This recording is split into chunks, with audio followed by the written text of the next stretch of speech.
I'm going to have to come to the referee's defence here, and referees in general, not just Paul Williams from the France versus Wales game, but referees have a really, really tough job, and their decisions are always thrown under the microscope, and it's going to happen during every game in this year's Six Nations, every rugby match, frankly.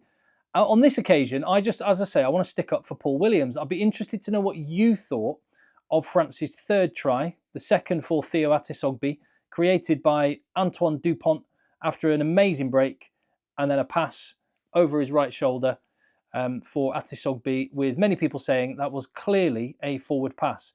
The word, in fact, I saw it used a few times in some of the comments in the videos reacting to that game, people describing the decision as a disgrace, other people saying it's clear bias from the referee, and even newspaper articles like Wales Online here, which isn't my go-to place for rugby news, I'll be honest, because they do things like this.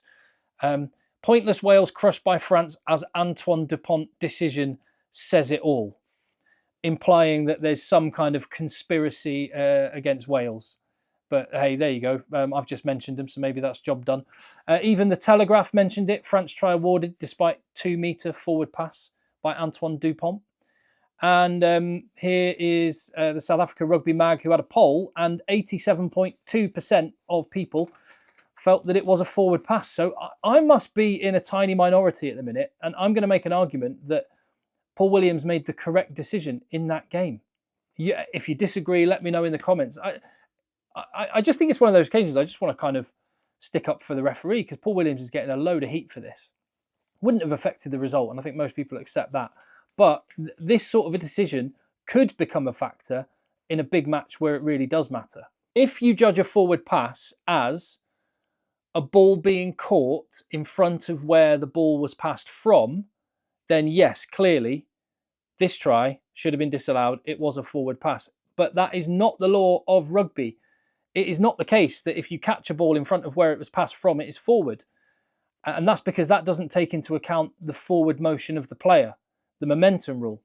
Forward, in this case, is a relative term. And that's why the decisions are often based, when referees talk about them with their official teams, and the way it's written in the law, the direction of the hands becomes the critical factor.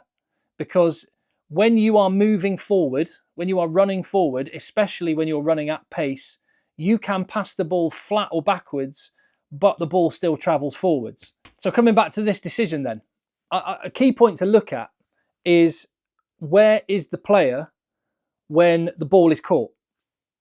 At where Antoine Dupont is, when Atisogbe catches the ball, that's the critical part. He stays well in front of the ball the whole time, meaning he's passed the ball backwards relative to himself, even though the ball has physically travelled forward on the pitch. It was not a forward pass. And another perfect example of this, and I was there in Twickenham for this game, the disallowed try of Kurtley Arendse from a forward pass from Apelele Fassi. Now, I've said on videos following the game, there is an argument that his hands moved forward, but looked to be fairly flat. It was really marginal. Does the ball travel forward from where it was passed from to where it was caught from? Yes, by a good 5 metres. But that's because Apelele Fassi is running very fast and the momentum rule applies. But look again, where is Apelele Fassi when the ball is caught? He is still in front of the ball. And that is why it was not a forward pass, in my opinion. That's why that South Africa try, in my opinion, should have stood. And that's why this try from Theo Atisogbe, created by Antoine Dupont, was not a forward pass. I do think the try should have been disallowed, though. Not for the forward pass. It's not a forward pass. That was a perfectly legit pass, in my humble opinion. But the reason it should have been disallowed was because the only reason Antoine Dupont managed to make a clean break, and an amazing break, footwork, skill, pass, incredible, world class, as Antoine Dupont is and was. But no, look at Gregory Aldrit just casually getting himself back on side and blocking defender David Jenkins, who then doesn't manage to make the tackle on Antoine Dupont. I think that is obstruction by Aldrit. Clever play from him, well exploited by Dupont, but that's the reason. that try should have been disallowed. The forward pass was not a forward pass.